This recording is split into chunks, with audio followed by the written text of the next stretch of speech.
welcome to Grandma's Wealth Wisdom with your hospitable hosts, Brandon and Amanda Neely. This is the only podcast for strategies to grow your wealth simply and sustainably, like Grandma used to. Without further ado, here are your hosts. Hey, I'm Brandon, and welcome to Grandma's Wealth Wisdom, where we help you break through to a smart, stable financial future with the tried and true wisdom Grandma used. And hey, I'm Amanda. Today's episode is number 42, and the title is Actions Speak Louder. We are going to share about the worst ways to improve your financial situation and the best ways to improve your financial situation, and in our humble opinions, the worst and the best.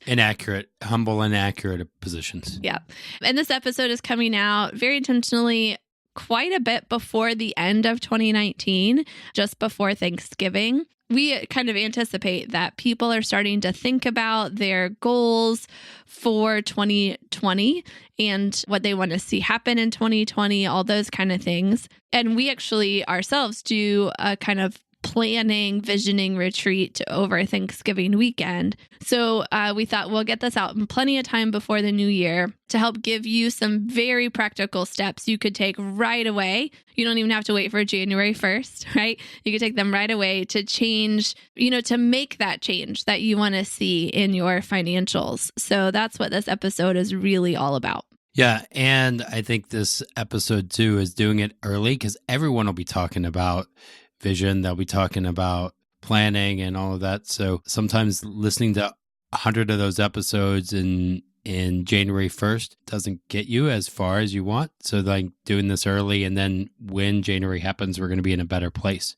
But before we get into the content, we want to share with you some really exciting stuff, at least exciting to us for sure. They might already have a heads up, Brandon, because you said some different things at the very beginning of this episode than what we've said in the past 41 episodes. Yeah, exactly. So we worked with a brand script specialist, someone that helps us kind of figure out our words in a better, more concise way. All that means our website as well changed. So our words are reflected in our new website, which should be live and active, as well as a new downloadable PDF that Amanda's been working really hard at. Yeah, this is probably the most important part of this for you, our listeners, that on our website now is going to be a new resource for you.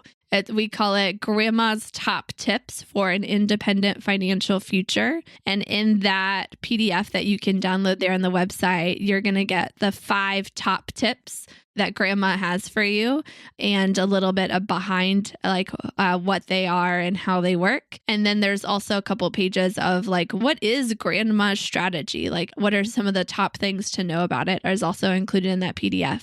So make sure that you check out the new website, but most importantly, you get those top tips. Some of the stuff we've talked about a little bit on the podcast, but this gives you the top tips in a very succinct way. You can print it out, you can save it on your computer, come back to them as often as you want, and really put them into action. Yeah. And the PDF looks really good. I might say it is a really good looking PDF, I think, for what a PDF, if a PDF would look good looking. It's an attractive PDF. Attractive. There you go. So that's all I got for that little commercial here. Now let's get into the episode. So the title is Actions Speak Louder. Actions speak louder than what, Amanda? Well, I guess than words. Yeah. So one of my biggest pet peeves, and I've shared this in the podcast previously, is when people ask, can I pick your brain? I hate it when people ask that. So, Brandon, can I pick your brain? No. No. I hate it when people do that. It's because they want all my words, and they oftentimes don't want to take the actions that would accompany or the actions I took to get the results that I wanted. And the problem is it's just words. There's nothing to it. I remember this professor, and I might have shared again in the previous episodes, that asked us to come speak to their class. And she told me she teaches entrepreneurship because she couldn't do what we do. So she speaks about it because she couldn't do the actions that reflected what we do. So then she invited us, we shared, and it's kind of like the same idea of, can I pick your brain? And it was really frustrating to me. Yeah, it's kind of like, anytime you're going to learn from someone, I cringe if I ever hear them say, do what I do, don't do what I say. Or, like there's like that phrase, you want to follow people who walk the walk or like walk the talk, not just talk the talk. It's kind of one of those things that's part of how we think. But when it comes to our money, like in the advisors that we get about money, that's one of the less common areas that we apply those same lessons, right? For like when you're working with an advisor, have you ever asked them, what do you do with your personal money? Are they doing what they're telling you to do, right? Would you want them to be doing what they're telling you should do? Would you want them to have a good budget? If they're telling you to have a good budget, would you want them to be buying the same kind of stocks that they're telling you to buy those stocks or what have you? Same with, mentors in all kinds of different areas. You want them to be walking the talk, not just talking the talk. But this also comes down to banks. We have a pretty big thing that we've learned from other people that banks are really smart financial institutions. They know how to make money. They know how to work. Even when they're maybe on the edge of collapse and they get a bailout from the government, there's some intention behind there, some smartness, right? But what if you could do what the banks do, not what the banks tell you to do? What would that look like? And we've had a lot of fun exploring that, and we continue to explore that with people, to do what the banks do, not what the banks tell you to do. Because the banks tell you, give us your money and we'll give you maybe 1% interest on it. Meanwhile, they're lending it out and making 9-10% interest on it. What if you could do that kind of thing, right? Instead of just giving them your money and letting them make all the profit off of it. So that's kind of where you got to be careful what you listen to and look for the actions behind those words, right? Yeah. So obviously, and again, I have to say, obviously, we need actions, not just words. Like in order to get to the results we want, we need actions, not just a vision board that says, hey, this is where I want to go. And we write down these words, but we need actions to reflect that. Like we said in the previous episode, philosophies don't change anything. Actions lead to change. Again, philosophies don't change anything. Actions lead to change. But we will say there is some power to words. There is power behind vision boards. There's something like behind the actions that maybe can propel those actions forward and give those actions meaning. And I think vision is a great word for that. To have a vision, your actions are getting you where you want to go. Like actions by themselves, there's that, I think it was some like football person. I always get those people confused that said like, if you don't know where you're going, you'll end up anywhere or something like along those lines. Like you have to know where you're going and then that's your vision and then your actions lead you toward that vision. And that vision is words, it's pictures, it's out there in the future. It's not in reality yet, but you put those actions together to get to that vision. So in 2020, everyone is going to be talking about vision. For some reason, when we get to that year, 2020, that whole optical thing, it's going to be all about vision. I mean, I'm telling you, I'm no psychic, but I bet you there's going to be so many podcast episodes about it. And I think it's going to get annoying. But at the same time, vision is really important. We need to have a vision for the future. We need to kind of know where we're going. We need to have those vision boards. Yeah. And in fact, just thinking about vision, Brandon and I both wear glasses. If we don't have our glasses on, we're stumbling around. We can't do anything. And we have to be really careful, have a backup pair. Like, no, our vision is going to be there for us because we're both like very bad without that vision. That's a pretty cool metaphor for life, right? You got to put on your glasses and then take your actions forward. I know if I've lost my glasses, if they've fallen on the ground, I'll call help to find them for me. I've called Amanda and saying, I don't know where they're at. Yeah. So that's just like a good metaphor for, taking some time to set your vision for your life. Put on your glasses, whether those glasses are like your next year vision, whether they're your 5-year vision, whether a vision for your entire life, doesn't matter. You got to put on your vision. You got to get that clarity on what you want to do and how your money needs to work for you to get to where you want to go, right? Let's all put on our glasses, and then now let's look at what are the steps we're going to take. What are some actions that you could do to help get you to that vision that you have for yourself? Grandma always said, eat your vegetables. She loved making home-cooked meals with healthy food and from-scratch desserts. Would you create a diet of fast food or cookie-cutter financial products that made you fat and bloated with fees? Or would you like wholesome, time-honored wealth strategies served with balance and trust? Get started with your healthy money planning by downloading Wholesome Wealth Recipes. Your Moolah cookbook is waiting for you at grandmaswealth.com. So before we say what to do, I think big thing is what not to do. Absolutely. So here's the thing. Don't go backwards and look at all your transactions for 2019 or all that wasted time or whatever that you did in last year, 2019 or 2018 or whatever. Don't go backwards. Instead... Wait. Before you get to the instead, I know too many people that download all their transactions from their bank or go, download all their PDFs, monthly statements, or get their file out where they put all those statements throughout the year.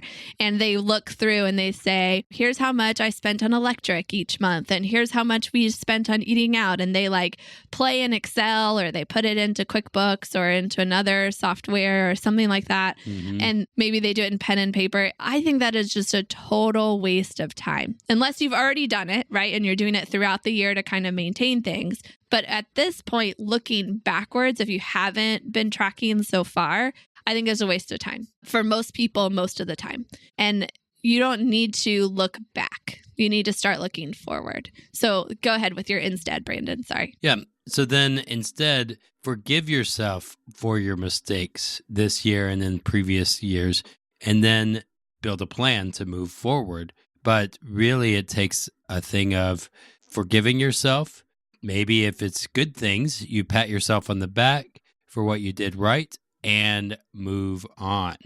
Go into the next season, not reflecting so long for hours, days on the past, but looking into the future. Yeah. So now we can get to what to do. The first thing to do is just start with what you have. Find out what your account balances are. How much do you have in your checking? How much in savings? How much in your 401k? How much on the credit cards? Just get the balances and then ask what the funds that you have need to do for you. What does that $100 in your checking account need to do before you get paid again? What is that $5,000 sitting in your savings account for? Or however much it is. Give those dollars that you have purpose and meaning behind them. Say what they need to do and start from that point where you start with your current balances. Well, for example, if you want to be more generous, maybe you increase your giving by 1%. So this is, once you have those account balances, now you're ready for action, right? So that's the first action is just to know your account balances. And then you've got your glasses on, you know what your vision is. Now you find the next action. And this is the examples that you're going to give is these next actions, the first step that you take after having those account balances ready to go. And you know what those dollars need to do for you. So then you would, if you want to be more generous, maybe you increase your giving by 1%. If you want to save more, maybe you start with saving 1% because you know what those numbers are, and then you can incrementally increase them. And then another example is if you want to start a business, maybe you set aside 1% to save up for the startup expenses or for that LEAP fund. So you start, again, maybe 1% is too small. You would know what that percentage is. Yeah, but the idea is you find the next action, the first action that you can take, and you take that action. You say, okay, the next time I get paid, I'm going to take 1% or 5% or 10% or whatever, and I'm going to put it in this bucket over here. I'm going to give it to a charity. I'm going to put it into a savings account or into grandma's strategy. I'm going to, do something like that. And that's my next action. And so then once you've determined your next action, then you can start to set the course for how you get from where you are and that action that you just took to getting closer and closer to your vision. So using those same examples, if you want to be more generous, or save up or get that business started, maybe you start with that 1% change, but then you say, okay, next month or next quarter or however long you want to settle into that 1% change that you made, that small step, then you move up to 2% or 4%, and you do that on a regular basis. So if let's say December 1st, you start with 1%, then January, you go to 2%, and then February, 3% until you reach that vision of whatever it was that you had. Or maybe you do it on a quarterly basis where you start December and you do that for December, January, February, and then March 1st, you move up and maybe move up 3% or 2% or whatever. Kind of give yourself stepping stones to get to that ultimate vision that you have. It could be, something like you want to give 10% of your income to charity, work your way up to it, or just jump right there, up to you, but figure out what that next step is. And then after that, what is the next step after that? But only go like 2 or 3 steps down the road. Set up a system for how that goes and what you want to do with your money from there. Anything you would add to that, Brandon? I think just, again, having those steps and not just thinking 10 steps down the line. And as we build this 5-year goal, trying to be in that 5-year mark, not whenever we should be in our 1-year mark, and really building those little incremental things that will then build to that 5-year goal that we want. That's going to really get you there. Yeah. The next step, you put on your glasses, you've thought about here's where you are right now, here's the next step you want to take, and maybe what you're going to move forward from there. A great thing to do is to get some outside perspective, be able to share that vision, share what you're thinking about doing with someone that can give you feedback and help you think through what that could continue to look like and maybe small changes you can make or, stuff like that. And that's actually what Brandon and I would love to do with you. We've talked before about that we do a financial analysis process with people to help them kind of get this 30,000 foot view picture of their financial situation, what their goals and concerns are, and then talk about like steps to reach that. That's exactly what we do with people all day, as much as we possibly can. And we actually are starting to call this financial analysis with our new word clarity that we were talking about before. We're calling it take stock. Everyone has different goals. Everyone has different needs. When we chat and we do that financial analysis, we're taking stock. We're helping you figure out what is that vision? What are some of those goals? Where are you at now? And then what are those current balances and what is a great next step that you could take, as well as maybe what are some of the future steps from there, and kind of mapping out that path and that journey that you could go on and what it could look like, with the idea that you make changes along the way as well. But with the whole idea of being able to enjoy more of your life now, enjoy more of your life later, and enjoy the process and the journey as you go. So again, get some outside perspective. All that you got to do is go to grandmaswealthwisdom.com, check out the new website there. You'll see a button for requesting a meeting or booking a free call, a free consultation. Click on one of those buttons, get on our calendar. We'd love to chat with you, especially anytime, but especially during this critical time, end of year, beginning of year, when lots of people are making changes. This is a good time to talk with someone and talk about what those changes could look like for you. So words have power, but not as much power as actions. Vision is important, but it has to shape your actions to make a difference in your life. So that's pretty much the recap of the episode. There you go. I should have just cut that part. Yeah, that's the recap. Tell us what we can expect next time. All right. Be sure to subscribe so you don't miss our next episode, where we'll chat about financial lessons we learned from running a brick and mortar business and how it applies to everyone's everyday life. That's going to be in a couple weeks. Yep. Hit that subscribe button. And until next time, keep building your wealth simply and sustainably so you can break through to a smart, stable financial future. The topics presented in this podcast are for general information only and not for the purposes of providing legal, accounting, or investment advice. On such matters, please consult a professional who knows your specific situation. This is thepodcastfactory.com.